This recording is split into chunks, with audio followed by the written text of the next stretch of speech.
hope so. Anyway, I love you all. Thank you for coming to play. For default talking order, we'll use the order that we appear in this chat. So that would be Cranky, me, Kai, and then Uni. But like that's all we really need to. Wait. I don't want to go first. Okay. It's alphabetical, buddy. It just kicked me out again. No, that went down for me really quick as well. Discord looks to be having slight issues with the with the servers and everything, so it might kind of just drop really quickly for a couple of seconds before it comes back. We'll just have to hope it doesn't do it at a critical moment. And if it does, I'll deal with it. It's all right. My dignity can take it. I'm at the bottom already. Okay, right. Is this adequate to start? Because let's go. Yeah, I'm up. I'm ready. Do it. Hey! Random notifications at exactly the right time. Hello! Greetings to the Bantam of the Opera! And I can't remember how the next line goes, so that's as much as you're getting. Anyway, so... Well, welcome to Toontown. You are back in the central hub of Inkwell, where everything is happening. And things that are happening are that it was a dark and stormy night the evening before. Today it is actually scheduled to be sunny with patches of cloud and a light breeze. But what happened last night was events of a sinister nature, because this is as close to a Halloween episode as I could get. And yes, so you have been summoned to do some ghost busting. Ooh. Oh, hell yeah. Hype. If we're still connected, yes. So, yes, you have been summoned by a rather irate-looking halfling. He is currently striding up and down outside Toontown's main opera house, which is a very grand establishment bedecked in fine plasterwork and gilt-ornate fiddly bits, you know, which would have taken the prop master hours to do, so it's really impressive. This is gosh darn son of a, and he is not happy because some events happened last night that he wish hadn't, and he has hired a specialist to get rid of the ghosts that are running amok inside. They haven't turned up. So he crashed into the nearest tavern, asked around, and put out an advert basically for anybody to show up this morning and get rid of them ASAP. That happens to be you guys. So what do you do?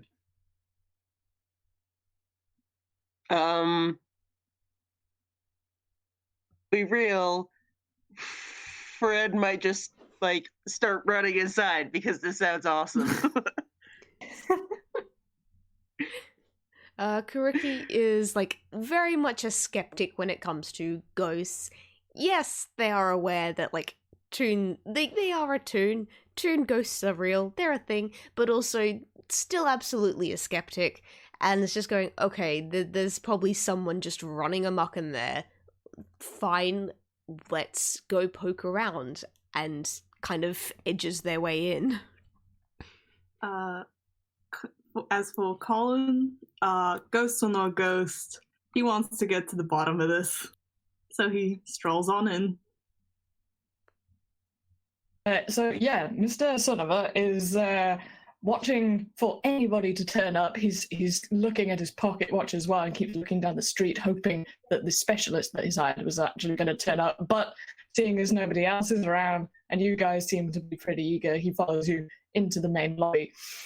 And he takes a deep breath and looks at you guys and says, well, you're not exactly the cream of the crop, are you? But you'll have to do. Names?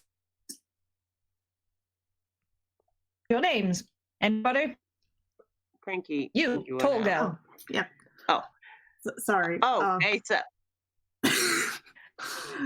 Oh, you dropped down. So I was like, ah. No, Colin. Colin Black. Kiriki. Yes, I see. You're short, like me. I like that. What about you? Next person. Kiriki. Interesting. Nothing else to add to that? What's your little floating sphere friend? And also, whilst you're introducing your characters, you can visually describe them. Oh, you probably should be doing this. So yeah, Kiriki kind of speaks very much in like clicking and hissing sort of noises. So like when they nod over to the little their mobility aid, because they only have one arm, and I will put some pictures up in a sec. So like they nod over to the little their mobility aid and just go fitch, but which translates to fitch. I like you. You're quick to the point, and you don't say much. I approve. What about you, very tall person who just about fits in the lobby? Oh, hey, I'm Fran Caddy. I'm here to punch a ghost, so let's get moving. Like your spunk. This is good. And he has a really oversized clipboard. You're actually not absolutely sure what this guy is. On first impression, he's a halfling, but then you sort of do realize he has an outline, so you're basically fairly sure that he's a hybrid. And he goes back to Colin and is sort of marching up and down in front of you like an officer. And he says, well, we've got a bit of a situation in there, and I don't mind telling you that they'll tickle you if you give them half the chance. So I'm afraid that I, first of all, have to be sure that you are confident, and he waves his finger in the air, confident enough to take on this mission. You, little fellow, I like the cut of your jib. If you had to rate your ego on a scale of 1 to 10, how much would it be? 10, sir. Marvelous. Also, from a DM's perspective, is that accurate? Shoot, no, I just said that on the whim. I'm sorry. I don't know, an 8, probably. 8. Okay, good, because this will not come in later and isn't relevant at all. And you, middleman, who is very sort of pointy, taciturn with his words, your words, their words. Yes, yes, you're there. I can tell. What about you? Like Kiriki kind of narrows their eyes and tilts them again. When I say pointy, very pointy head, kind of forward, and just 5, which would be well. At least you're honest. You'll have a bit of a time in there, though. And you, madam. Oh, 10. I'm here to kick ass, and it's what I do. He looks you from the bottom to the top and sort of nods silently, sort of just not going to question that. Now, marvelous, let me give you the brief. So, last night, we had a very unfortunate accident, and despite this, he looks almost sort of manically excited. But I've got them, these ghosts, you know, they've been here for longer than I have. Oh, they've been trying to get rid of me. But no, they've fouled up this time because three critics have died under their influence, and that's enough. No more traditional ghosts in the opera house. Oh no! And he walks up and down and jumps up and down a little bit because he's just so like, oh, I gotta get rid of them at last. And so he points dramatically in the direction of the theater and says, they're in there right now. They've been occupying the stage for hours, always singing and dancing. What do they think a stage is for? The stage is for drama. It's for being serious. Communication of an exact emotional kind, like the musical I have planned for tonight, because it is opening night and you must get rid of them before then. Also, I have hired a specialist, and if he turns up before you finish the job, then he will finish the job better, and I will only pay one of the set of you. So, it's a bit of a rush job, so go on, get in there. Time to go in, I guess. Speech buddy. I'm kind of just like... So in terms of approach... Sorry, yes? I'll pop back in. Everyone's cutting out, so I'll be right back. Can I just say, I'm really glad I'm not playing Charlie, because he would absolutely be making fun of this person so much right now. Good. Excellent.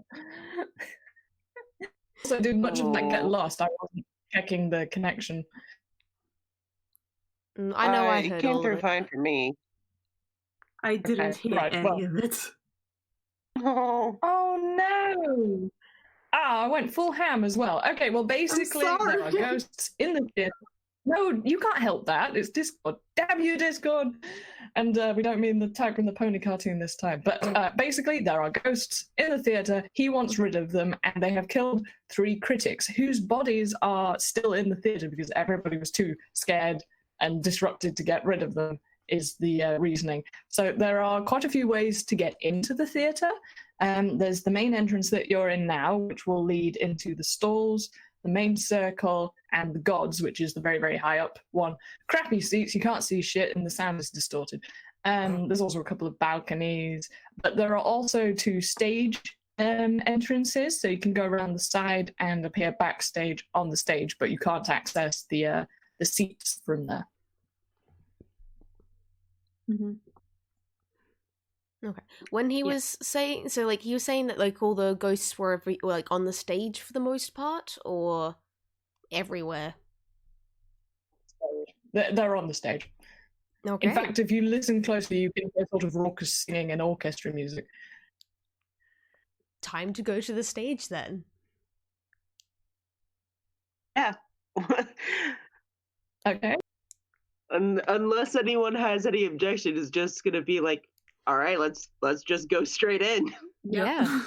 Like, I mean, well, going straight in for Kiriki still counts as kind of like slinking and kind of peering around corners before actually walking around them just out of habit. But yeah, just head towards the stage. Okay. Yes, sorry, I've realised that I haven't downloaded the images that I need from my own email. Good job, Sarah. Anyway, it's alright, I'll give those to you later. Hopefully they won't be relevant to you just yet.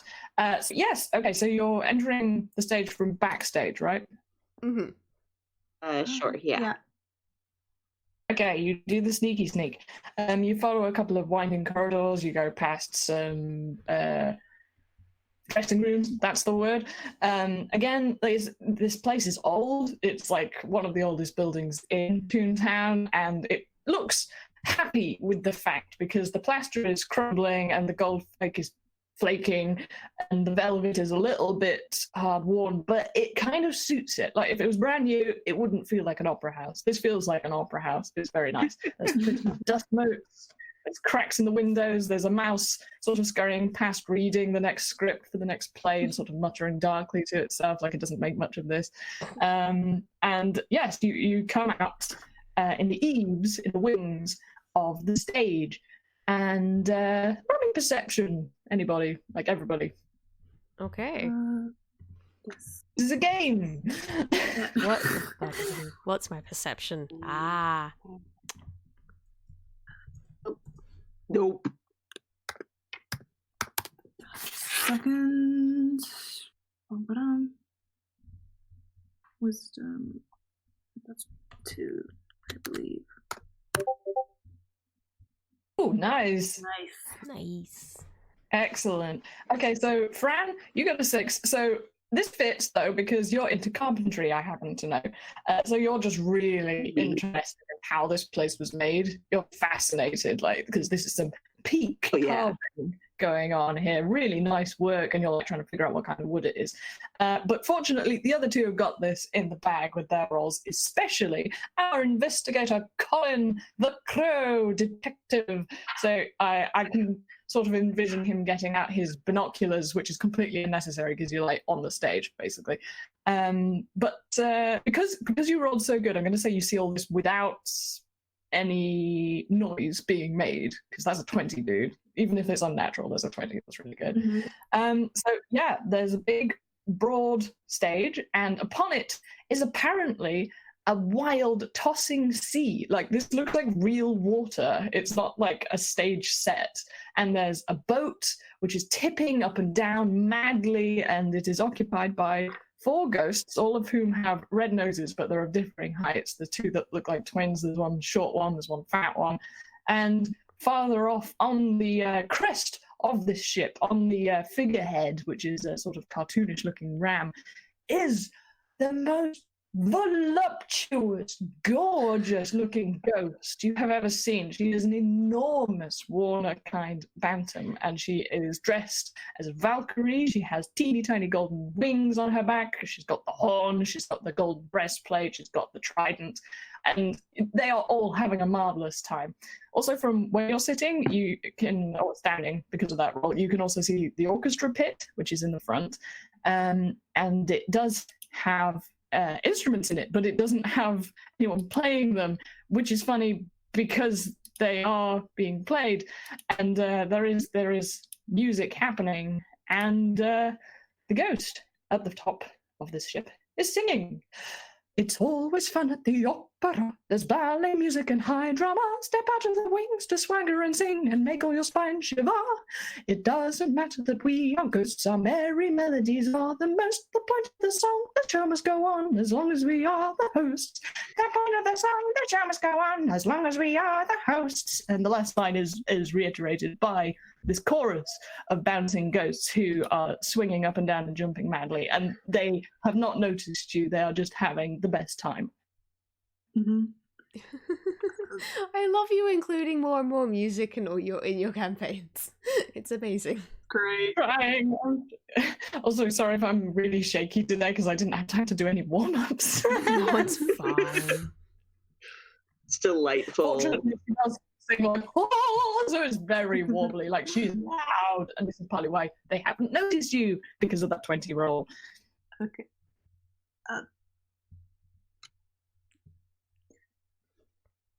Sorry. It's okay. There's a lot going on. Yeah, there's a lot going on. I'm stumped. Colin is. I think Colin is stumped. Kuriki, like, is Colin gonna do anything? I don't know. Okay, while Colin is paralyzed with indecision, I guess, Kiriki's kind of just like slaps a claw on his face and kind of just drags it down, and just then steps out of whatever shadows they're hiding in and onto like the edge of the stage, and is just making shoo sort of motions, just like shoo, come on, go, come on, shoo, shoo, shoo. Okay, can you roll me dex, please? Okay, this is something I'm like dex saving throw. Oh, dex saving throw. Okay.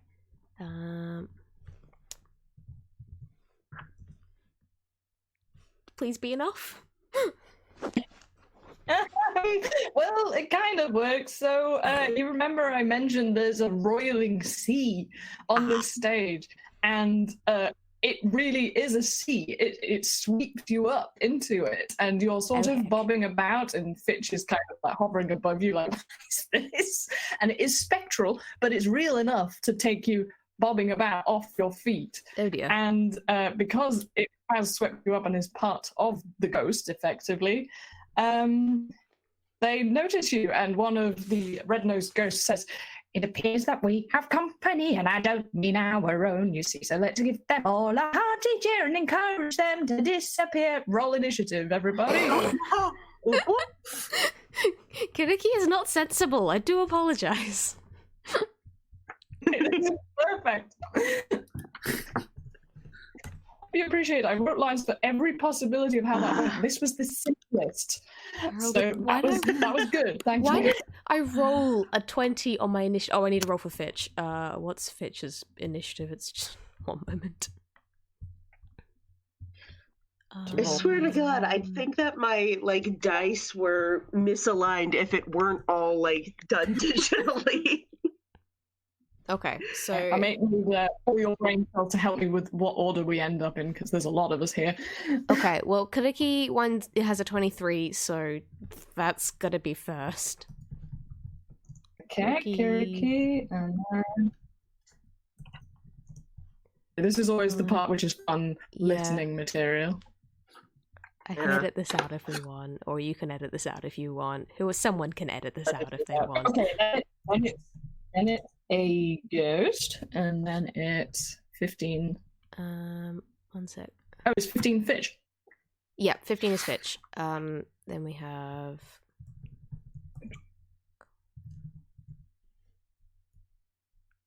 Colin. Hang on. Fran, what did you roll? I rolled what was it? A 6? A 5. I rolled a 5. I got the order written out. Huge help. MVP to Kai once again. I should make you a medal or something for all the times you've saved my ass. It's okay. I keep getting... Considering I'm meant to be the backup player, I keep getting the chance to play in your games, so you know what? I'll take it. Okay. Well, okay, so this works though, because you've just been swept up into this mess. So I'm going to say you're bobbing about just near the back of the boat, just near that curtain on the left. And the rest of you are still on dry land. I should have drawn where the sea is. Hanging props, you can see there's these 3 things that look like nothing, but one of them is a moon, 2 of them are stars, and those are hanging from the rafters. There's 2 backdrops. There's one that fits this scene, and there's another one behind that, but you can't see what that is because it's behind it, and everything else is fairly self-explanatory. So yes, what do you do, Kai? Kuriki does not want to be in the water. Kuriki does not like the water. Kuriki is going to dig their claws into the back of the boat, or the nearest thing that they can grab onto, and try and climb. And I will say you have disadvantage because you're in water and it kind of surprised you that it's real. But go ahead. Would that be acrobatics or athletics? I think fairly sure that's more acrobatics. Athletics is more running and jumping. So it's fine. You do that. So that's roll 1 and roll 2. I get a 12 after rolling a 5. I'm gonna be nice. I'm gonna be nice because you've already had a time this is the first thing you do, and it's what? So basically, out of a reaction of shock, you reach out your spindly, spiky arms, and they latch into the soft wood of this ship, which is not, surprisingly, not the hard wood of a real ship. It's soft plasterboard. It's kind of crappy stuff, but yeah, you get a good latch into it. But as you're scrabbling up the side, you look dumb. You look stupid. That's the result of it being a 12. I'll take it because when it comes to please imagine just a cat that has got unexpectedly wet and is now scrabbling up the shower curtain. That's basically what this is. Perfect. I love it. So yeah, seeing this, the crowd of ghosts just are reeling with laughter. They think it's absolutely hysterical. And the large lady of the fight sort of regally looks down upon you as you sort of splat onto the deck of her ship, and she sings, "You're hardly Gilbert and Sullivan. I bet Christina would rather run than watch as you wreck our efforts to check the ruin of everyone. You ain't a patch on Mr. Bernstein and not as clever as old Sondheim. So get off the stage, there's no time to waste. Your actions here are a crime. So get off the stage, there's no time to waste. Your actions here are a crime." And she throws her trident at you, which is going to be a d20 plus 3. That was not how you roll it, Sarah. Let me try that again. This has a new keyboard as well, so I'm like, what is this? Okay, that misses spectacularly. Yeah. It sort of thunks into the high plasterboard back of the ship, and interestingly, the front of it crumples. The prongs crumple because it was made out of papier-mâché, so that happens completely harmless, and apart from your dignity being in tatters, nothing else happens. So it is now Fitch's turn. Fitch is going to quickly come up and hover next to Kuriki and try, because Fitch can't attack. Fitch is basically just there to help Kuriki and follow Kuriki's orders. So Fitch is going to try and help Kuriki back up to standing, so at least when they start their next turn, they're not prone. Good. That's fine. That's a very good use of that action. Okay, so next it is the other ghosts. So they I'm going to say that they've basically clocked on to the fact that there are other people now, but mostly they're concerned with this goof that's appeared on their ship. So they're basically going to surround you, and they start sort of doing a silly can-can dance. So you think you're that... Yeah, let's try that again. So you think that you're the superstars with that attitude, you won't get far. It's a risk you take, ignoring us. Here we come, we are the chorus. And they can kick you in a circle. And yeah, basically, I'm going to say that you need to make a dex saving roll.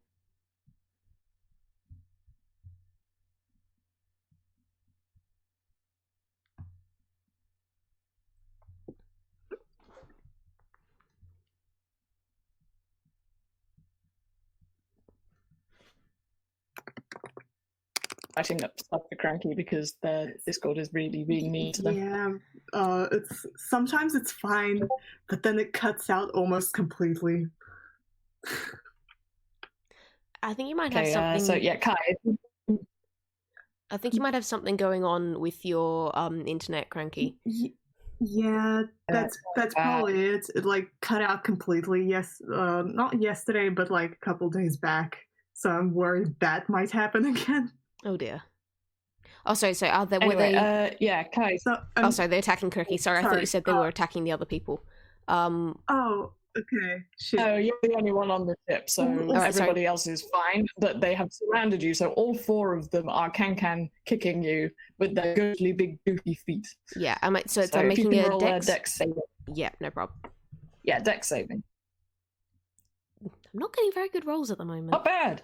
Okay, so that's not bad. That's not bad. So two of them miss you because one of them is very, very short and one of them is slightly more sluggish than the others, so it's fine. But two of them, the twin ghosts, do actually manage to kick you, and they do...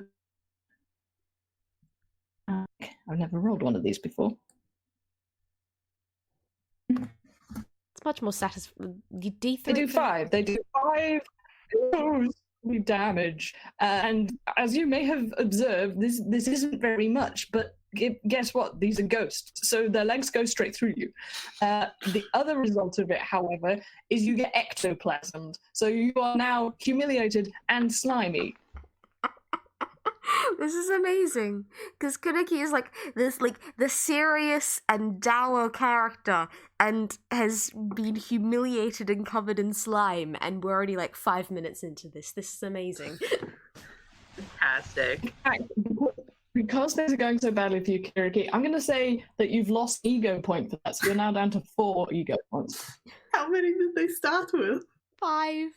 Like, Kaneki doesn't have that much of an ego. They're not full of themselves. Oh, ego. Okay, Fran, I believe. Oh no, it's Colin. Colin, it's your go. It's Colin. Where's Colin? Okay, both Colin and Fran are just off stage. So yeah. I don't know. You can see everybody, like they're in range if you want to fire a crossbow at them. But yeah, you basically have the advantage of not being paid attention to very much. Yeah. Okay, so I assume the twin ghosts, I think, are next to Kuriki, right? They're all around him. Okay. Colin's shooting one of them because he has I think, yeah, he gets sneak attack. He's partially a rogue. Yeah. So that's a yeah. First, I got to roll to hit. Blah. 3.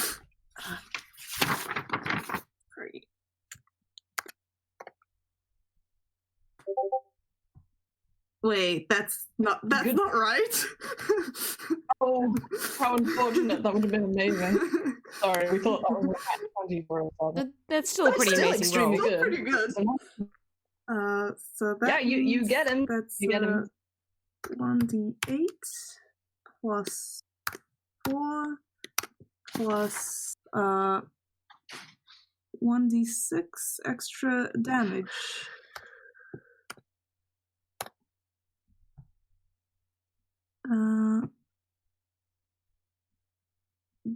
Yeah. Nice. Wait, what? Yeah. Did I do that right? The equation. Okay. Well, yeah. Yeah. No, that's. I'm gonna say yes. I can't be bothered fighting with Discord Yeah, today. no, it's We're already having a time. Yeah. Yeah. Well, it looks okay to me. I don't care. But the thing is, you shoot him, but good. These are ghosts. So the crossbow goes pwang, and the bolt goes shung, and the ghost's nose comes off with the bolt and goes and hits the main mast of the ship. And he looks really surprised for a second, and then falls over laughing because it's a huge gaffe. And they kind of love you for that, but he only takes actually half of 13 isn't everything, so I'm going to do half of 14. So he only takes 7 damage, but like he doesn't even really give a damn about it. But yeah, so they have noticed you as the result of this, and he's minus his nose. Okay, it's Fran now. What you gonna do, girl? Fran is so into this, so she is going to take a running jump to try and swing over to the boat on one of those hanging like stars on the stage. Do it. Yeah. I want to say what roll is that? Roll athletics? Roll athletics or acrobatics. You choose. Boop. And nice. That's amazing. Okay, you do like the cool sort of and grab one of these things. You don't even have to jump for it because of your big beefy arms and you're so tall. And yeah, you swing up, you do a double flip, and you do the perfect like Olympics landing with your arms out, and all of the ghosts, including the lady, go and because that was so good, I'm gonna say that yeah, you are totally allowed to attack as well, and you're a fighter, so you're probably able to do that anyway. Yeah. Yeah, she makes her cool landing, and her warhammer whips out of her sleeve, and she makes an attack on one of those twin ghosts.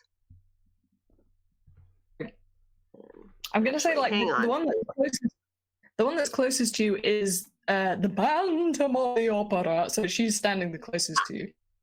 Okay, then yeah, I will take a swing at her because yeah, she kind of draws attention. Is the leader? Oh, not so much. Advantage because they're all clapping. Okay. So I wanted this to work. Hey. Yeah, that hit. Yeah, that's better. Okay, nice. You splat the ghost. What did you do? 1d8 plus 2. Bam. Oh, no, wait. I gotta do the exclamation point. I always forget that. There we go. Nice. Okay, so you do the whack-a-mole, and she goes kaboom, boing, and it basically bounces back off her. But she, as opposed to the other one, looks a bit affronted by this attack, but it's not her go. So she just sort of wobbles comically up and down, and that's what happens. You've got a bonus action. Oh, you've got bonus actions because you're a fighter, haven't you? Yeah, I do actually. Yeah. Let's see. Ladies. I will use a menacing attack. So the Bantam needs to make a wisdom saving throw. Interesting. She's too bad at that, actually. She's got a +2. 12. And that means she just makes it. So she has not been frightened, but yes. And Fran, And then Fran will yell, "You'll quit hugging the stage spotlight. You may be ghost, but I'll give you a fright." Oh my god, that was great! Hey. Good. So, Right, do you and that's roll it. any damage? No, that was just No. seeing if she made the throw. So yes. That was very cool, though. Okay, Gricky, it's you. Okay, Kaneki is like outraged, covered in slime, and very much not happy at the moment. So they're going to slash out with their claws at just the nearest ghost. And I made their claws basically equivalent to a short sword because sharp and pointy, if that's okay. So, D20. I'm just going to roll a D4 to see which one you hit. Yeah. Okay. The short Alright. one. If I hit, that's the question. I think I hit. I'm fairly certain I hit with 21. I think you're pretty sure one will do it. Alright, so it's 1d6 plus 3. I deal 7 damage. Just like But much the same as the bolt, you're... You go. Something else? No, you're not going to bolt. Okay. Yeah, so much like the bolt from Colin's crossbow, your claws go and they go through this teeny-weeny ghost, and they are sliced like sliced bread, and the three parts of him go chunk, chunk, chunk onto each other and sort of slide onto the floor, and he says, "Hey, that's rude!" He's like, you And kicked me. it's the ghost's turn. Oh, I was like, you kicked have you me. got any bonus turns you want to take? I think, yeah, as a bonus, I think I'm going to... Actually, yeah, actually, as a bonus, I'm going to use my cunning action to disengage, so I can then kind of run away from the middle of this group of ghosts without taking any attack of opportunities. So yeah, I'm going to disengage and then just move away from the massive group of ghosts. Fine. I'll send you sashay on over to the main mast and somehow slide between this quartet of ghosts so that you don't get slimed again, but you're still a bit sticky. Okay, so the large lady, the lead lady, sort of breathes and looks sort of a little bit sort of surprised and says, "Hey, steady on now, that's quite enough. There's no need for you to be so rough. We did nothing wrong by singing a song. We didn't want fisticuffs. We aren't the villains we think we are. We kindly phantoms of opera. If you want to save a soul today, you're close but there's no cigar. If you want to save a soul today, they're close but there's no cigar." And so saying, they all disappear, cackling madly into the rafters. Kaneki peels and that kind was of exciting. tries to scrape slime off themselves.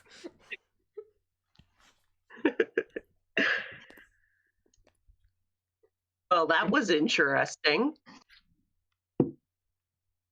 Don't like opera. I haven't been to opera much. I mean, it's not generally my scene, but gotta say, they do know how to throw a party. Debatable. Thank you. From the rafters. Has the the sea and everything calmed down as well now? Yes, in fact, you see it sort of fade slightly, but it sort of also calms down as it goes shh, shh, shh, and falls into, as it appears to sort of sink into the ground. And as it does, the orchestra instruments sort of go out of tune and drop to the floor. And because you're looking in that direction, you can now see, albeit you're a little bit dazzled by the spotlights, you can see in the stalls that there are 3 figures sitting in the chairs. Oh, right. Dead bodies. Cool. Let's go check those guys out. Yep. Sounds Okay, you'll head over there. Okay, I'm gonna ask you to roll investigate or perception. Like one of those. Well, Probably investigation. investigate, actually. Let's be... Yeah, investigation's more like taking a specific close look at everything. that would be this. Love that Colin's a detective and has a -1. He's got a -3 intelligence. Leave him alone. Anyways, I should actually. Funny. I should actually probably roll for Fitch as well, because like considering like health aid robot, probably gonna. Mm-hmm. Okay. Yeah. Go with Kuriki's roll, seeing as that was better. Combined brain cell, you all have a good bodies. So you figure out there are 3 of them. Congratulations. 2 of them are human. 1 of them is toon-kind and appears to have a typewriter for a head.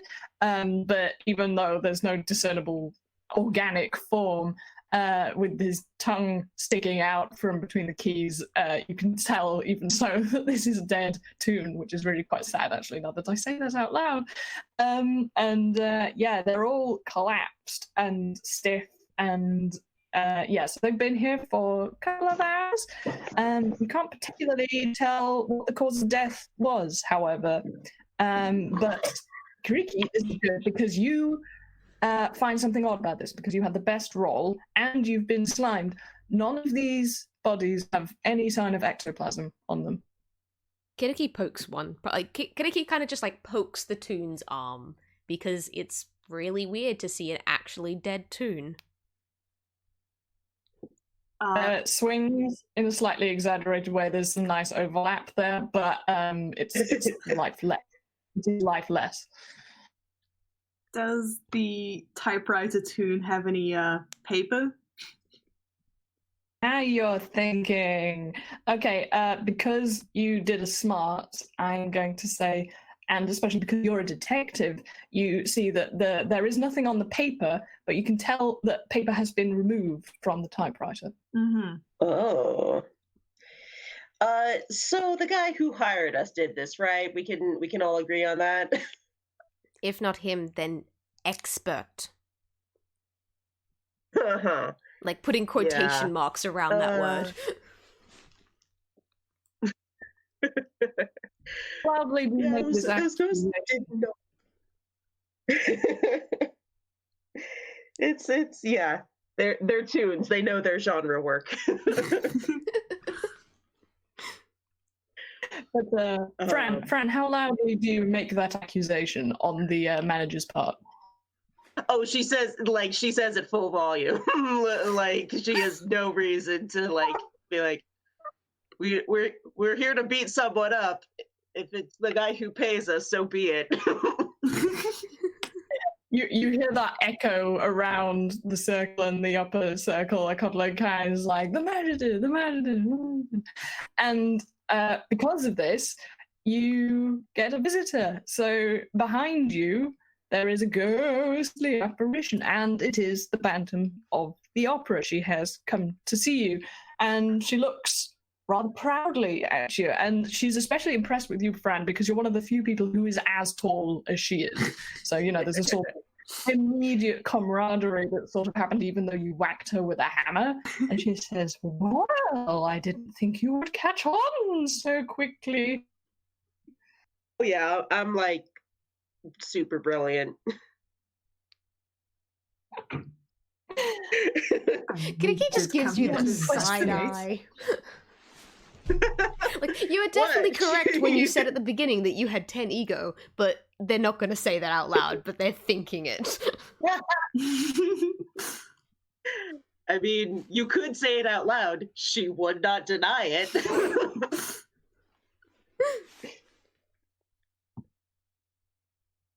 Does anybody have any questions for your witness? So he's the one who did this? How did this happen? Wouldn't be any fun if we told you. No, it wouldn't be any fun at all. And you. Oh, you're right. It would be a really short session. Around, like variously draped over seats or hanging from the chandelier. They look like they're voluntarily going to be very helpful. They are ghosts. That's we do have to have an actual session here. Question. Do any of the ghosts resemble any of the dead critics? Question, but no, none of them do. Fair enough. Kiraki's going to kind of like, while you are talking to ghosts, then Kiraki's gonna kind of poke at the more human bodies and see if there is an obvious cause of death. Sure, if you're looking very closely at one of them, which one? Because there's two humans, there's a female and a male. They're both old. One is in their 60s, one is probably 50s. Like, Kiraki's checking over both of them. Okay, roll me investigation again. Yeah.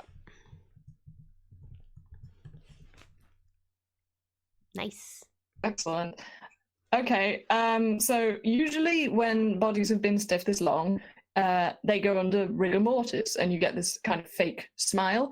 These two don't have that. They have a kind of grimace, and for all they are like sitting still, they're kind of slumped, really sort of slouched back in the chairs, and their arms are like dropped down, and for all the world, they look bored. Oh, Colin, do you want to do anything? I don't know. Yeah, there's no hurry. It's just if you wanted to have one. No.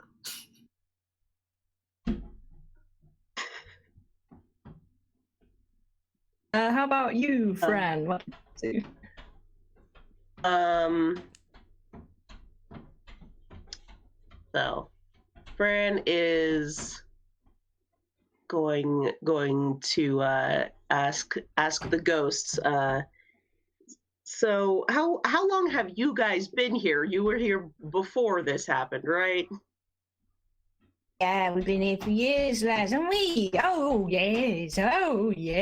And the four circling around are like, now when was that? Was that 80 years ago? No, I don't. Oh my God, Cranky, that's an amazing drawing. I'm gonna have to get some video editing stuff. Love it. And yeah, they're floating around trying to decide when it was that they died. They've clearly been here for a while, and the Bantam of the Opera sort of stamps her footer slightly and says, "It's been for you traps 90 years. I, however, have been here far longer." And she kind of lifts off the floor because she's so proud of the fact that she's been here for so long. "I was killed on the opening night of this opera house." And she drifts higher and circles the chandelier and says, "Oh, it was a beautiful evening. I just sang the last aria. And as you say, it's always over when I've sung, and it certainly was. My voice was in top form, and it shattered the chandelier, and it crashed down upon me. Oh, it was a wonderful way to go." And she comes back down and sort of stands on the back of the seats that are in front of these corpses and said, "Not like these three, gosh." It's like, what were they watching? The ghosts all kind of wince and look at each other, and one of them takes their hat off. This is the one without the nose. They left it on the ship just to, sell the gag. And kind of fiddles with his hat. "Oh, it was a terrible shame. They should have never allowed it. No, they shouldn't." Mouse that had been walking past you earlier with the script has appeared and is sort of agreeing with what's going on. "No, it's a terrible. Oh, they shouldn't put it on. They shouldn't put it. It ought to be illegal." "Well, that's why we were occupying the stage, my dear. Yeah, I don't want to see any more of that. None of that. But they're gonna do it. They're gonna make it opening night tonight." And they're all kind of talking to each other. They're kind of ignoring you now because they all know what they're talking about, and you're kind of outsiders. So they, I'm gonna go ahead and guess they went the worst possible way for a tune to go. They died of boredom. Yeah. They all gasp dramatically and say, "Yes! Oh, it was dreadful. They were reviews, you see. It was a critic's viewing of the latest play that dreadful manager has concocted. And yeah, they're all sort of shaking their heads. This is dreadfully sad. And because, Cranky, you've drawn that marvelous piece of art, and it depicts our favorite detective looking more closely at our deceased object, Toonkind, could you roll me either investigation or perception again? Yep. I'll do perception because. Whatever. That would be. Really love that. You totally nailed what they look like. Oh, great! That's excellent. Okay, so with the 17, you have a flash of inspiration because of all of your noir detectiving experience, or at least knowing the tropes, and you open up the front of the typewriter face, and lo and behold, there is the tape that you don't have the paper that was written upon, but you have the negative imprint of this typewriter's last message on this piece of ink tape. Oh, snap. And if you hold it up to the light, and through it you say, "Oh, God, grief, this is the worst thing I have ever seen. It is apparently a musical about accountancy. Never seen the like. Oh God, I'm fading. I have been bored to death. The woman was no doubt the writer of this piece." And it sort of ends with a sort of multiple eyes, and then it just ends.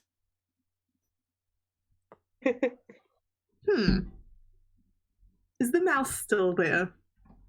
Yes, the mouse is still there. Say, that paper you were scoffing This? at earlier. Oh, this? Yes, no, I got it from one of the dressing rooms. You can have it. It's not worth the paper it was written on. And yeah, the mouse, with some effort, hefts this incredibly thick sheaf of paper at you. It's like 5 times the size of this mouse, and it looks like a phone dictionary. It's so thick. And yes, it is called The Life of Accountancy, a musical written by Sonova. Oh, that was easy. Could it kind of just Yeah, I guess. Colin is already bored looking at the title, so he doesn't dare look inside. Probably Kiriki kind wise. of I would have had to make you take some psychic damage. Kiriki taps on like the ink tape that like Fran's cat got in her hands, and just goes like, "Police?" It's like, take it. Do we take it to the police? Just go like, "Hey, this was a scam." Well, I mean, the guy wrote a really bad play. I don't know if that like actually qualifies him for murder. Gestures But towards the Let's dead kill bodies. people. It's like, I mean, you know what? I'm not paid enough to care. In fact, I think we might not be getting paid. Yeah, sure. Okay, so what are you going to do? think we're taking the play and the ink tape to the police because this seems like proof of what went on here, and it wasn't the ghost's fault. Although, because that's kind of, we were told to deal with ghosts. We weren't necessarily told to deal with specifically a murder. This isn't our job. We're not paid enough for this. It is Okay. my honor to solve this murder, and we kind of have. Yeah. As you're sort of making up your minds, the main doors to the stalls, which is where you're standing, open, and the ghosts all disappear with a whoa sort of noise, and the mouse scurries back into its hole. And before you comes a very humble-looking figure, not dissimilar from Goshtan Sonova, but different because she is hurrying towards you. She has horn-rimmed glasses, a mad bush of ginger hair, like it just frames her face like a golf ball. And she's sort of scurrying about looking for something, and then notices you guys and says, Oh, you found my script. I've been looking for that everywhere. I need it. I need it. Can you give it to me, please? This is evidence for, as you can see, Colin just kind of points to the corpse. They're still next to the corpses, right? Or are they not? and I can't tell. I think, well, you're not. Okay. I think Describe where we, you all are, actually. yeah, I think we were still pretty close to the corpses. Colin just I guess kind we were like making our way like back out to the exit. Yeah, probably. Well, let's say you're near them, but you're actually in the aisle, so you're not like penned in by the chairs. And she scuttles up to you and says, Evidence for what? Don't be ridiculous. You know my brother owns this place. I'll have you turned out. We know. We're leaving anyway. Will be. Give me that piece of paper. Well, those many hundreds of pieces of paper immediately.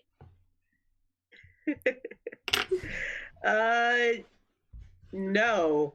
I think the answer is no. Nope.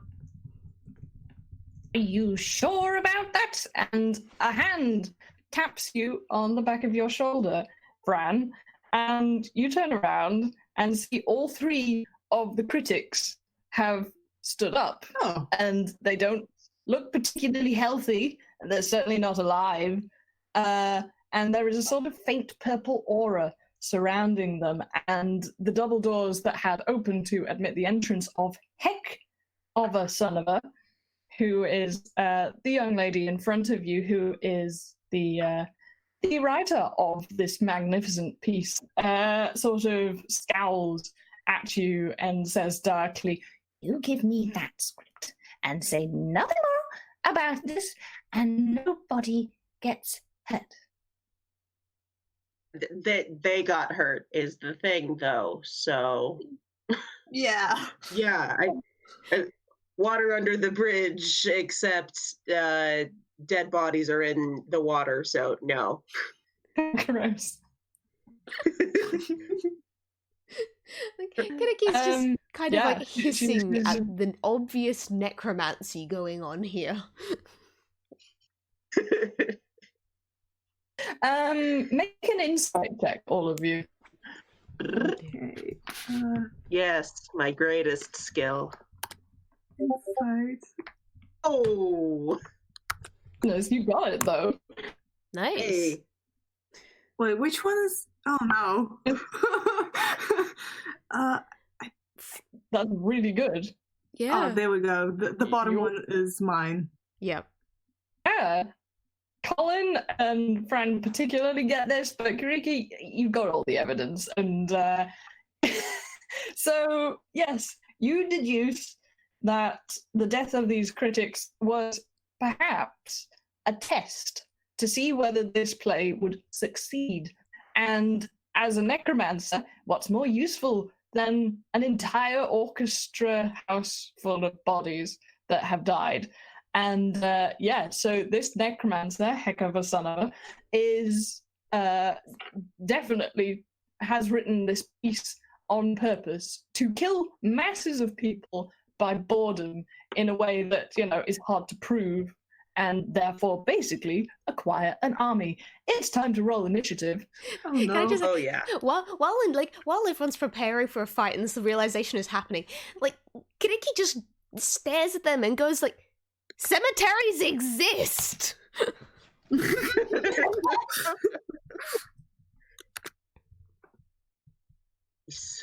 Nice roll, Fran.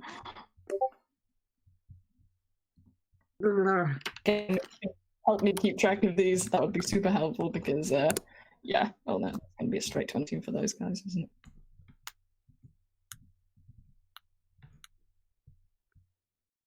Okay. Here we go. Okay. Was that Fitch or That was second one Kiriki was with the Fitch. 20? Second one was Fitch, so somehow Fitch gets to Okay. go first, I guess. But it seems to I be guess so. Nice. Fitch, Fran.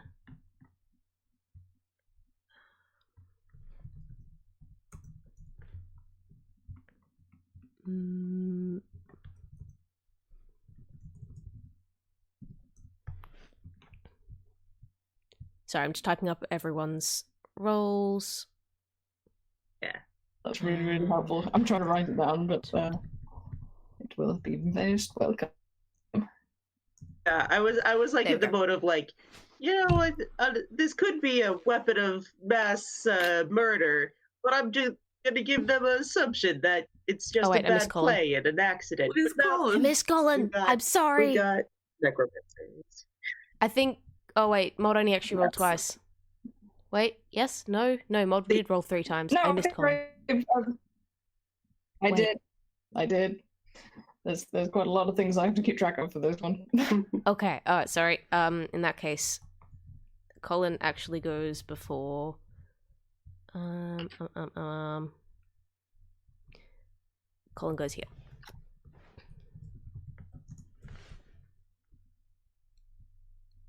Okay, that's There we great. Ooh, you've got quite a good head start. That's nice.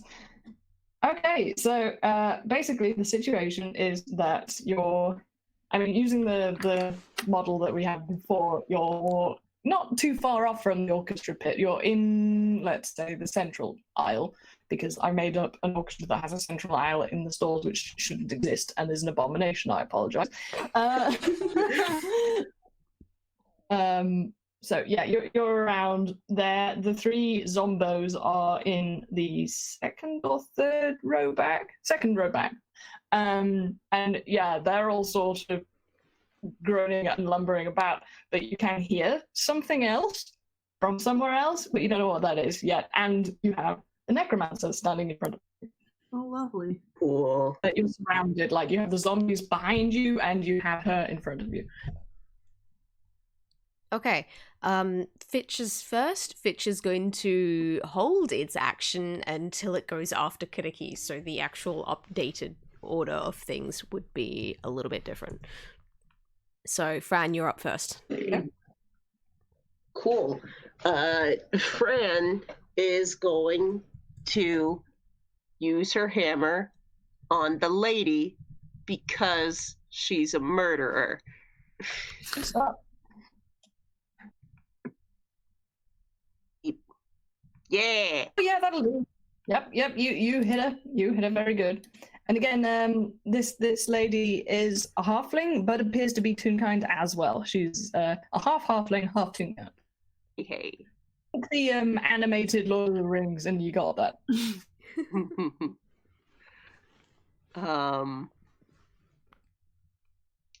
And I will make it. Yeah. Hold on. So it's only 3 damage, but I will spend another superiority dice to make it a precision attack. And that will put another D8 in the damage. Boom. So she takes a total of 7 damage. She doesn't look particularly impressed about this, especially because of the whole scale situation that's going on. But she basically hisses at you, and that's as much as her turn will allow. Fran hisses back.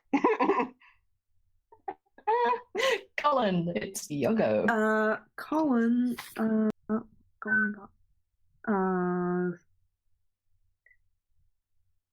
good old crossbow.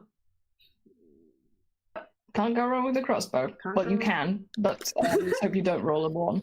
Yeah, so that's the,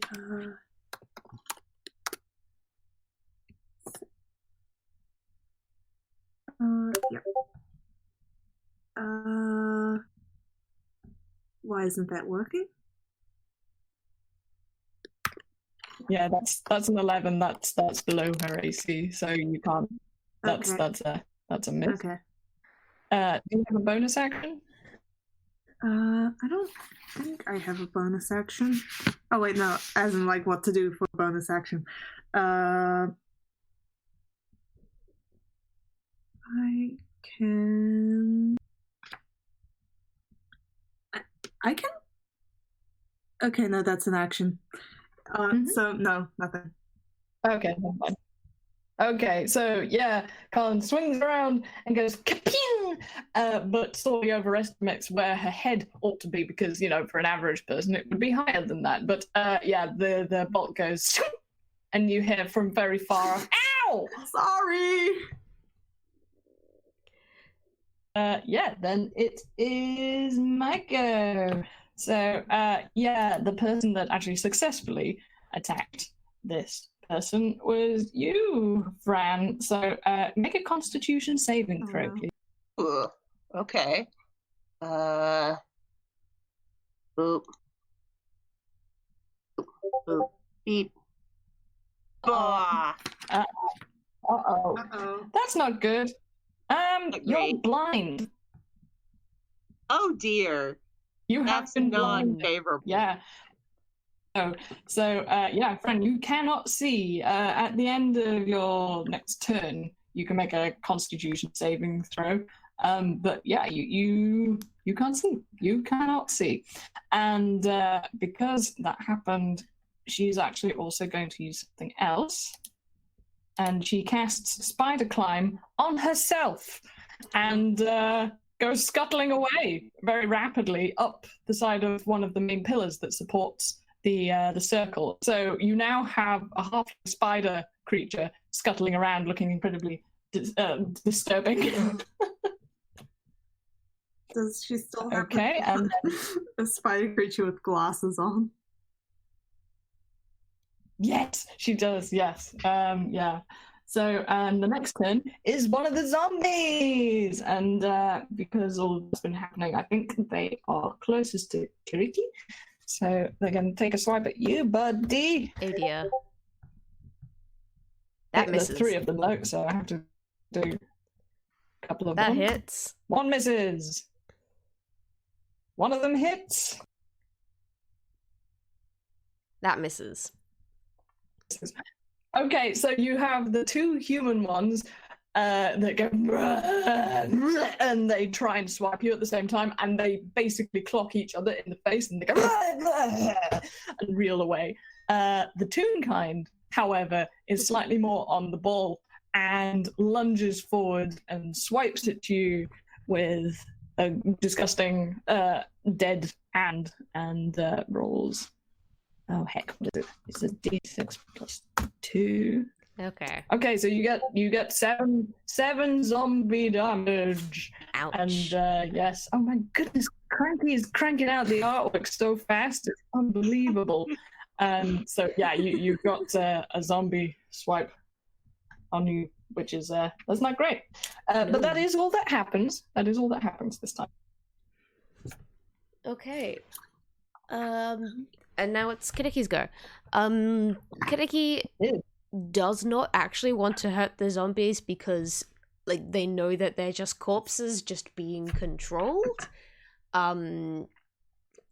They would go after the halfling lady, like halfling toon lady, because this is the person doing the controlling, but also they're halfway up a wall now, aren't they? Are there No ranged weapons? I mean, I could chuck a dagger at her. You know what? Gotta chuck a dagger at her. Okay. Yeah, Kiriki pulls out a dagger and tosses it, and please... Oh, and misses horrendously. That's a natural 1. It is, and because it's a natural one, and also because you did something that rogues typically do. From behind you, you hear very slowly, "Oh, how original, throwing a dagger. Oh, I've never seen that before." And the zombies are heckling you. You take, hang on, let's do the game. Oh god. You take 3 ego points. You are now at 1 ego point. The problem with this is when you hit 0, you will be devastated. And by that, I mean you will basically have no confidence. You will have a disadvantage on all attacks, and you will have disadvantage on all saving throws. Oh no. Oh no. Okay. Now Kaneki doesn't want to be like that. Okay. Kaneki, alright, now that like Kaneki tried to make their move, I think the next thing they're gonna do is they won't want to be near the zombies. They're gonna take a bonus action to disengage again and just get the heck out. So they kind of run away from the zombies. To say, because I was so mean, you do a cool flip and you land in one of the other rows of seats. Yeah. Okay, that's cool. Kaneki likes doing cool flips. And now it's Fitch's go. And as I said before, Fitch can't technically attack, but are there any like hammers or spanners or little tools scattered about the place that are within easy reach? Say that there are. Yeah, not within easy reach. I can say that you can send Fitch to scout for them, but they aren't close by. Fitch does have like 60 feet moving range, so it's like twice what normal movement would be. Oh, hell. Yeah, okay. Yes, all right. You can find the object, but it is like 60 feet away because you basically have to zip down one of those corridors and go into the maintenance room, but there's loads. Okay, yeah. So Kaneki kind of makes a series of like little clicky whistly noises at Fitch, and Fitch just goes zooming off, and there they go. Time we'll figure out what they bring back. Exciting. Okay, now it is my turn again, and aren't you glad about it? Because down from the heavens comes herself, and you have never been happier to see her. She is resplendent, and she's sort of scattering light that's coming from the chandelier through her body, and she just goes, "Ah!" And this huge vibration travels out, and she is basically doing an attack. Okay, that's great. Okay, it hit all of the zombies. It is a radiant style attack, which I have made up. So I am going to do 2d4. Okay, so blimey, that doesn't divide very well. Okay, yeah, two of the zombies take 3 damage, one of them takes 1 damage, the Toonkind only takes 1, the humans take 3, and they all sort of gasp and look upwards and are dazzled by this vision of originality and beauty, and they remember a part of themselves and say, "Oh, I remember the first performance I saw her interrupt. It was so wonderful. Oh yes, I remember that. I gave that actual play the worst dissing I've ever seen. Thank goodness the ghost came and wrecked it. Otherwise, there may have been casualties just like us." And yeah, the Necromancer is very annoyed by this because yeah. Are you sure these guys aren't? Are you sure these guys aren't Muppet born? Persuaded. Be persuaded. Yes, they could stand on Waldorf file. Yes. Oh no. Basically. But yeah, so they are temporarily distracted, and it is now Fran's go again, I believe. Right, Fran is blind, but she can hear that there's still a bunch of zombies right behind her, so she's just going to sweep her hammer behind her anyway. Okay, I will make you roll with disadvantage, but go for it.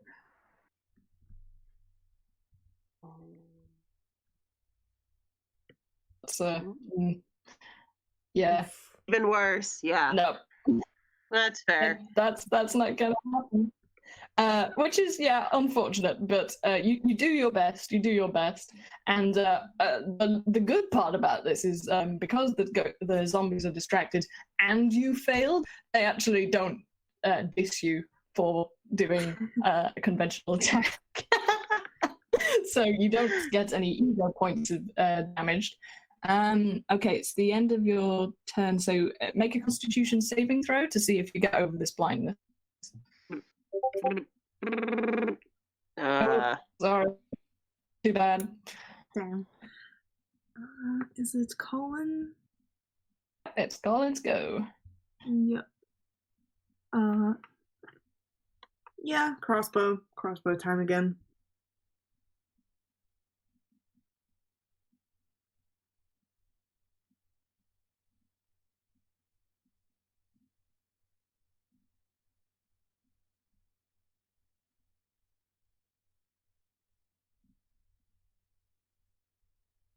Nice.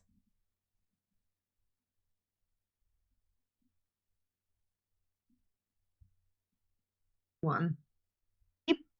Beep boop. Oh, there we go. That's pretty Good, dang yeah. good. That is very good. In fact, because you moved to a new location, you could actually get a better bead on her. Oof, oof. Yeah, that does 11 damage for sure. Nice. And the necromancer sort of she gets hit in the arm, and she almost looks like she's gonna fall off the wall, but she kind of swings downwards, so she's standing sideways on this pillar, and sort of says, "That was my writing arm!" And she's really angry now. Get down, and maybe we can make this easy for everyone. She's not pleased about this, and what she's going to do requires you to make a Constitution saving throw. Okay. Colin? That is a d20. 1.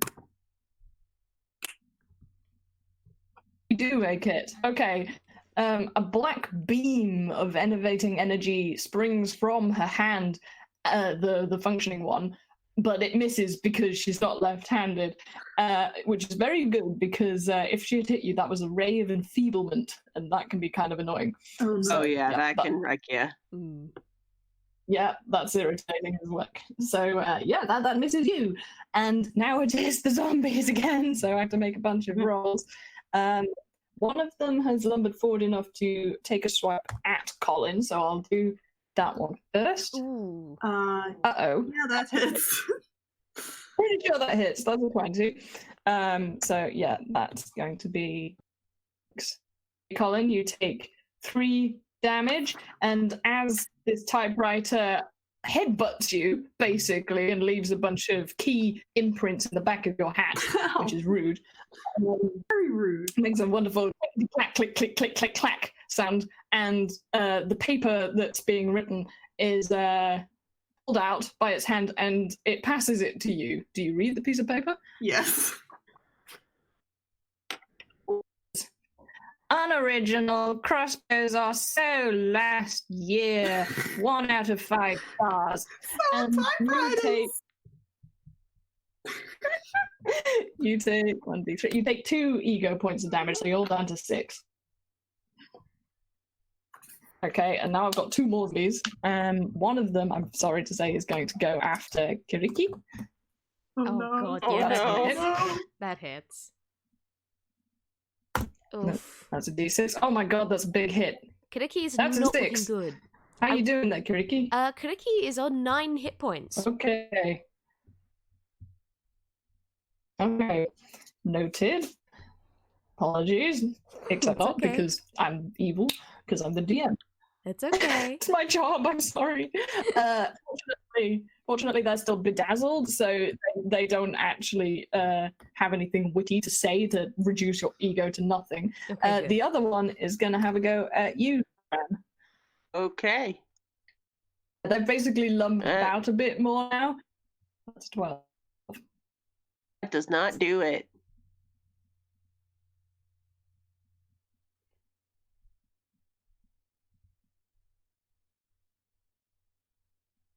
Sorry. You just get ridding of the DM. How rude!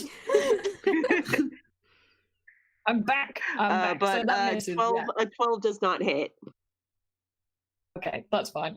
Yeah, so this is the lady zombie, and she wildly swings at you, but your ego is so strong and you're so tall and beefy that you just kind of lean out of the way, and this zombie kind of pathetically staggers forwards into the aisle. Which is especially and it is impressive considering I can't see them coming. Yeah, that was extremely cool. Yeah. I may be able to make you take disadvantage on that, but honestly, we've played it out, so I don't care. Kiriki. Kiriki is like, for lack of anything better to do, like, where exactly is the necromancer? She's still on this pillar. She's sort of sidling around it, in fact, so she has a little bit of cover. It's half cover, but she's off the floor on a vertical surface. So, like, is there any way of getting up at her, or am I just kind of throw another dagger? You want to try and climb? If you do really well, I'll allow you to try and hit her. Yeah, because, like, yeah, Kiriki's good at climbing, so acrobatics. Yep, go for it. That's a 26. Oh, yes. Does a 26 do it? Woo! Yeah, and in fact, it's so cool that the zombies stop looking at the ghosts and the other players and sort of give you a round of applause, like not a sarcastic one. They think that was extremely cool, and you regain Nice. 3 ego points. You're back up to 4. I may not be good with daggers, but I can climb, and that's all that really matters when you're a rogue. Alright, so yeah. Kiriki's gonna Points try was and... well. Yeah, Kiriki's going to get in range of the necromancer lady, and then because he's only really got one arm, he can't afford to kind of they can't afford to like let go with that one arm. Gonna do this weird kind of clawing kick at her instead, which basically does the same thing, but I just want to make sure I can actually describe the movement properly. So d20 plus 5. Does a 20 hit? Them good rolls. Yeah, you did good. I was saving all the good rolls till now. Okay. And then I do... Coming when you need them. Yeah, pretty much. Alright, and I do 7 damage. Because that was all so good and that was pretty damn powerful for a blow, especially where her hit points are at, you kick her off the pillar. She comes off the pillar. She like goes and lands in some of the seats. And when this happens, the back doors open and there's someone standing in the doorway.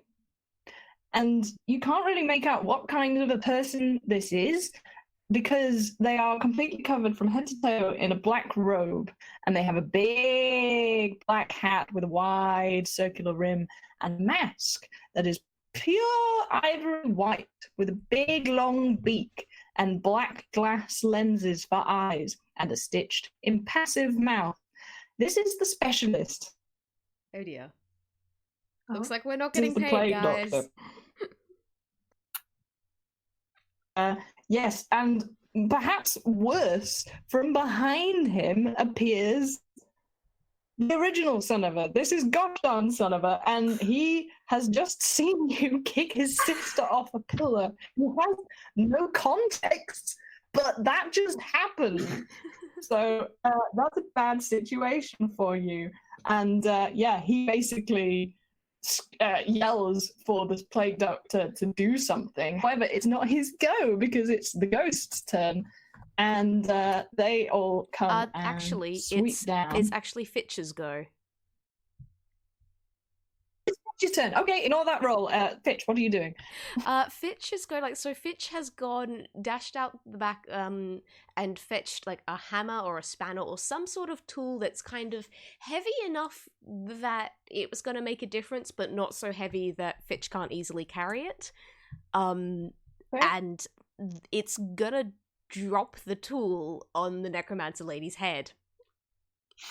Because he can't, because and I'm gonna give you.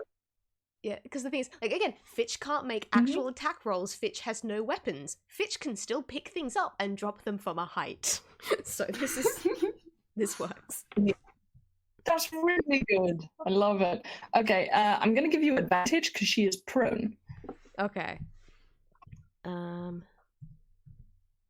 what? I don't even know what I add here. It's literally just dropping an item. Is that plus, like, would that be plus dex for aiming? I'm gonna say yes. Okay.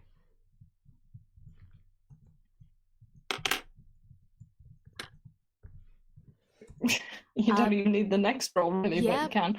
Okay. Yeah, if it had been a crit. Okay, how on earth do you roll for damage for this?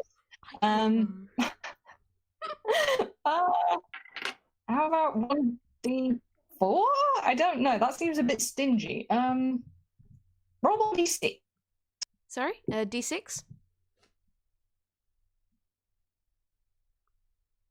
Mod, sorry, you cut out there.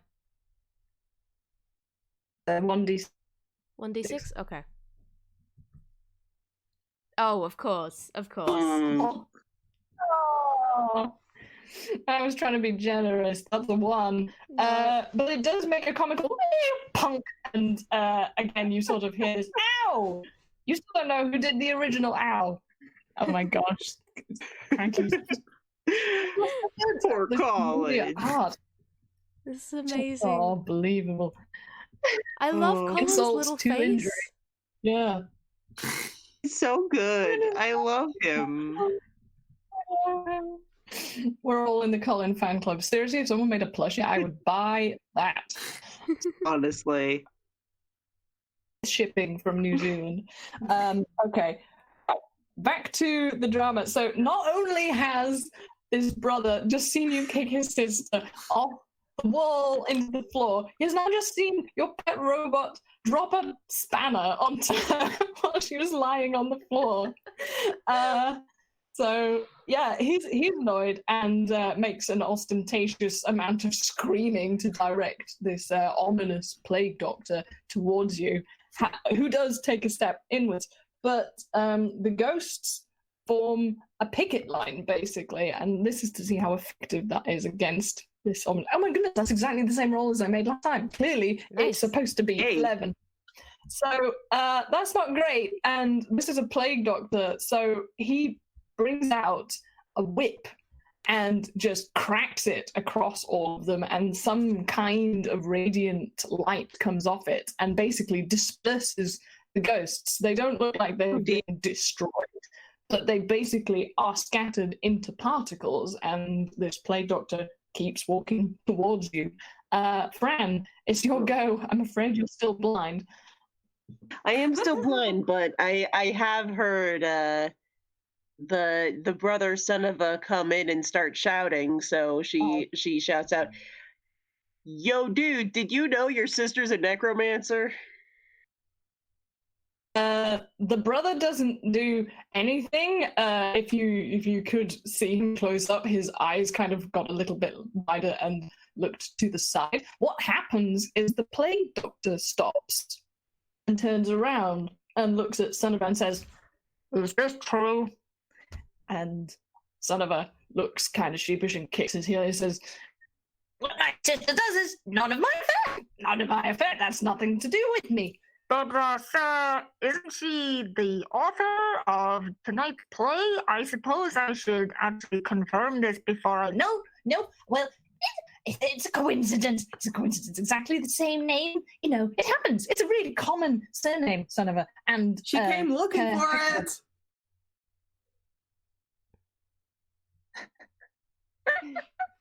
Okay, so basically what you've done is prevent the plague doctor from making a move on you. So Fran, that was an incredibly good idea. But that was a bonus action because you were just talking. What do you want to do? She's still blind, and all she's good at is hitting stuff real good. So she's gonna try and hit something, and it'll be a big adventure to see who it actually hits. So yeah, roll to hit with disadvantage. We'll see if anything happens. That's already a no. Oh dear. All right. Well, the good news is you didn't roll a natural 1 because then things might have happened. Yeah. But you swing around wildly, and there's a sort of general as the zombies lean casually out of the way, and the lady amongst them who stumbled past you before sort of says, "A fighter who can't hit something? Well, that is original." So you take a D3. You take 2 ego points of damage, but it ain't shit because you've got 10, so you're down to 8. Oh yeah.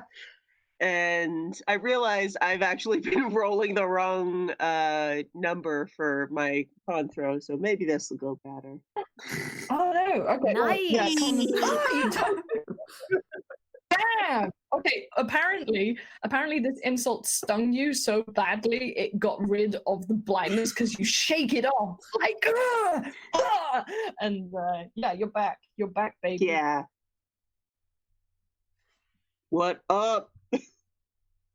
Oh shoot, yeah, Colin. Can Colin run over and grapple Hekava? Absolutely, and she's prone, so you have advantage. Go for it, my tiny wait. heroic bird. Can I have a pair of manacles? Can I handcuff her? The answer is yes.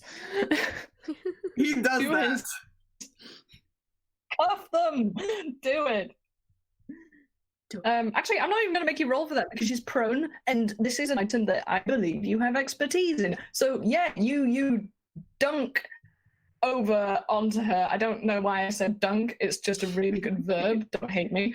And yeah, you cuff the halfling, and she's already bloodied. She looks really dizzy. But yeah, that was a really good idea. So you have cuffed the halfling necromancer. Congratulations.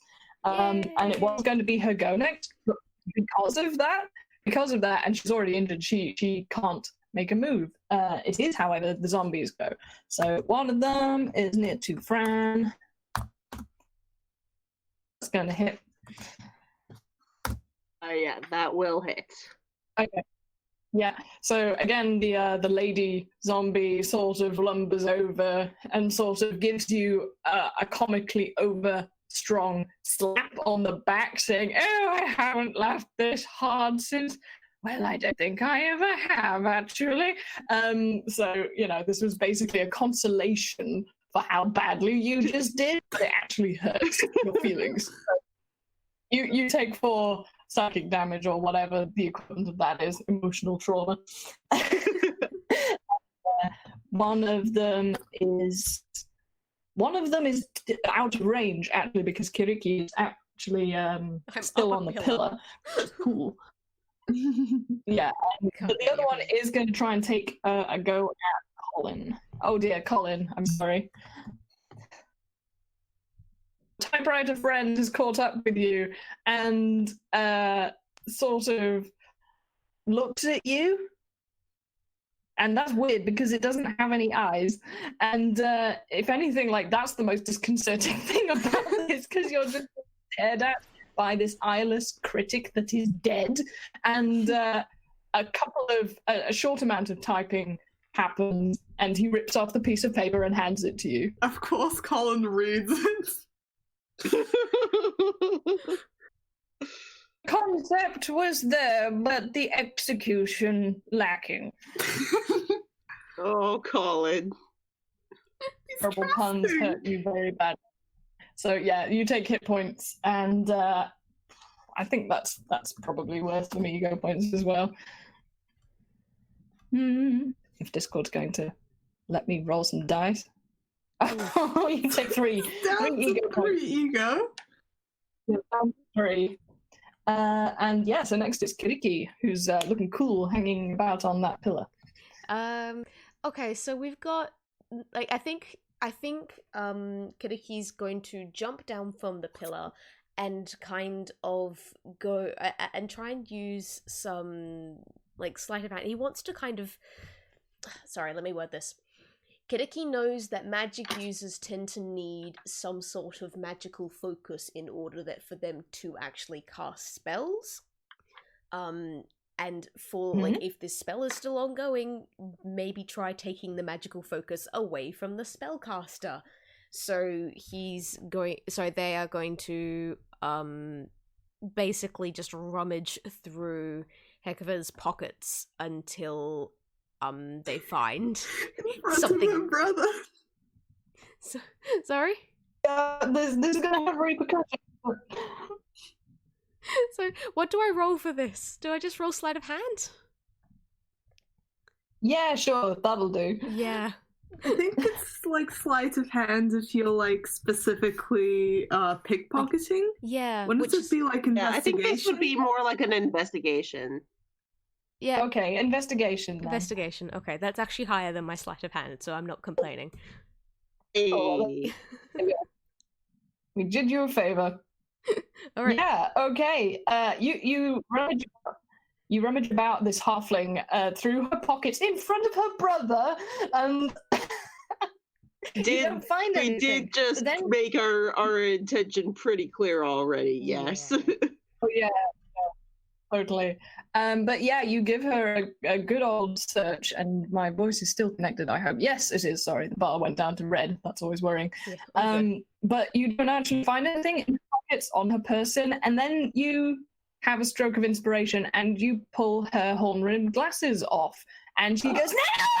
And that's it. That you found a magical spell focus, and she can't see properly either. So Fran, you get some revenge. All right. Now how does it feel, babe? Kiriki tosses the glasses to the floor and stomps on them because, like, regular glasses can be replaced. Magical focuses, however, when there are zombies about, should possibly be destroyed.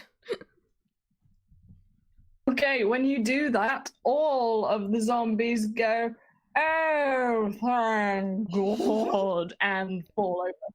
And they are dead. Probably dead again, which is still kind of sad, but they look really relieved this time. Like they aren't paralyzed with that terrible bored expression. They just look like, oh, thank goodness. And also, you kind of feel like they had a bit of fun. So, you know, they actually had some fun before they passed away. So you've actually given them a peaceful passing. And lo, you see 3 ghosts rise up from them, and they sort of look at their spectral selves, which somehow look more beautiful than their corporeal forms, and they're all pearly. And the great Bantam of the opera sinks down from the ceiling and bows low, and they all bow. And yes, she says, "Welcome to our company. Will you join?" And they say, "Oh, yes. Marvelous! I love this opera house. I never wanted to leave." And they all walk off together through the walls into off stage, just having a great talk to each other. Hurrah! And that's I like that's how that how was. all the ghosts are just like, yeah, we're having a great time. It's great. These are cool ghosts. They are cool ghosts. Fitch, it's your go. Fitch is probably just gonna come and hover next to Kiriki because, like, there's not really much left to do now, so go back to... And Kiriki hasn't given any new orders, so Fitch is just going to kind of like, okay, resume being next to Ona. Yep, that's it. Oh, nice. Yeah, okay, so the ghosts have disappeared. However, there are 2 people who haven't, and one of them is besides himself. He's completely irate and doesn't apparently fully understand what's going on, because the halfling son of her comes and just starts yelling at you like a boss that has ruled you for years, which is weird because he's only just met you, so that's kind of rude. And he's just like, "What do you think you're doing to my sister? I hired you to get rid of those ghosts, and what have you done? You've given me 3 more of them! This is ridiculous! Plague, I command you to kill all these terrible people who are clearly contributing to the plague of ghosts. I mean, no offense, that's just your name. It's really inconvenient. That name is really inconvenient. If you have a real name..." Maud, just a second. May I bop him over the head with the massive script? May absolutely do that. and I'll give you advantage because he's not paying attention to you. I don't know how much damage a script would do. Like 1d4? Exactly how much? Like he's doing much force. He's not using much force. 1d3? Let's do that.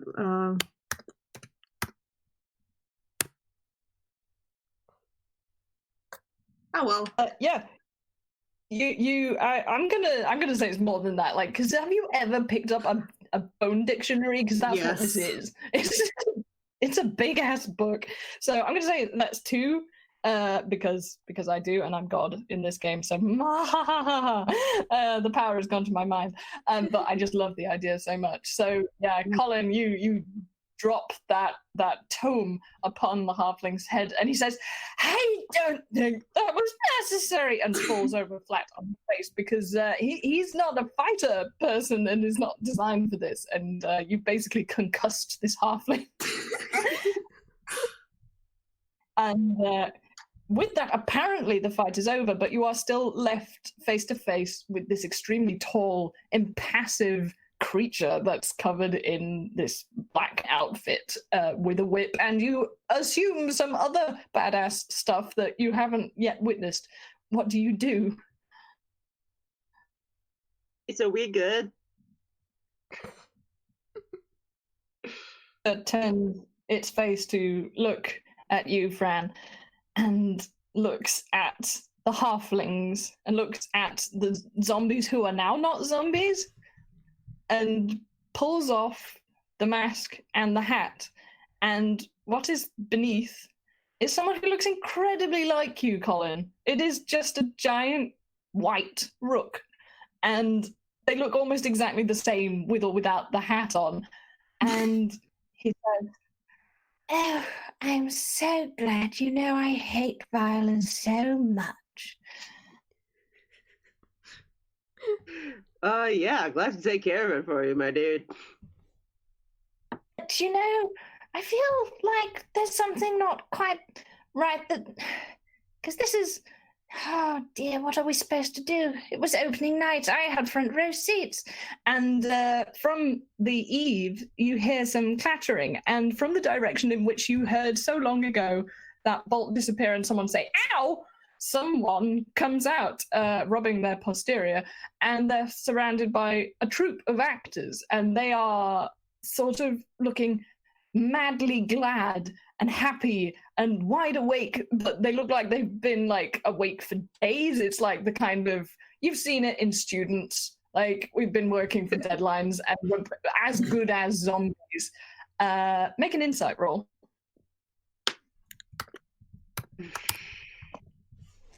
Oop. The clue. Some kids. Kaneki did not do well. No, none of you did well. So the frontmost person of these staggers forwards and says, "Did one of you shoot me in the arse?" No. I apologized.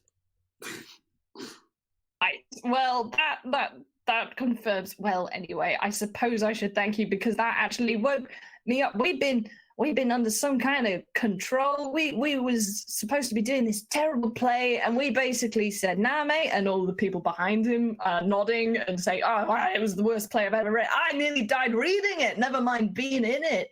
And so you are told, basically, I don't know why I made that insight roll. It just felt like you should roll something. But they were under the control of both the son of us because they needed to put on this play. And the brother actually didn't know about the necromancy deal.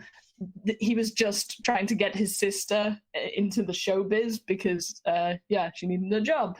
And she'd been into weird stuff, so he thought it would be a healthy change for her. Well, look how that turned out. And they are Good sort of clamoring around you, and the foremost actor sort of goes up to the plague doctor and says, "Oh man, that is a wicked outfit. You know what just happened with all you lot? I think I heard some of that. So could you do that again, like tonight? Because we've got to put something on, and we cannot put on that play. But what happened today? That was well cool." and the ghosts come back through the wall and say, hello, hello, hello, you want us to put on a show? And they are so excited. So what do you say? Do you want to be part of the play? He kind of just looks at the others, shrugs, and nods. And it's just like, hell yeah! Hell yeah! Yes. Excellent. Excellent. Everybody roll performance just to see how it goes. Oh dear. I'm not good at this. Cricket does not have good charisma. Oh, jeez, we need to stop rolling at the same time. I think I'm the one on top and Cranky's the one on I'm bottom. the one with Yeah. the +3. Excellent, yeah. Wait, Okay, so Colin, you totally rock this. Everybody is like kind of wowed by you, and after this play, like you get job offers to do like. He's talented. You get an offer for. Yeah, you get an offer for a weird play that's like an inspector calls. You've never heard of it, but you know it's got an inspector in it. You might be able to do it. Kiriki, you're clearly not cut out for the stage. You're kind of shy. Nope. You can do the stunts, but because you've kind of still got this ego damage, you kind of fumble some of your lines, and you know people can realize you're not an actor, but you know it's all part of good fun, and you put it on like in a couple of hours, so it's all right. Fran, you're just like you just do it, man. You have a great time.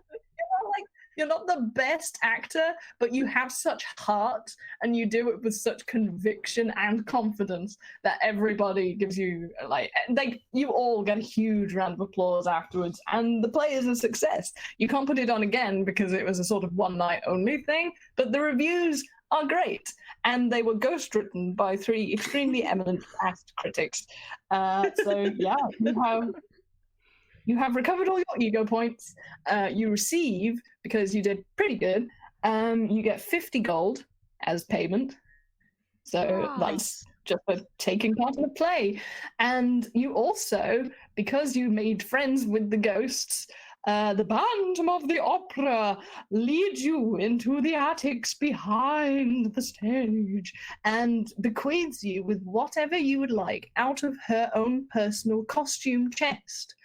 So you all acquire an item of fancy dress to add to your disguise kit. It can be anything you like. It could be a scarf, a hat, a coat.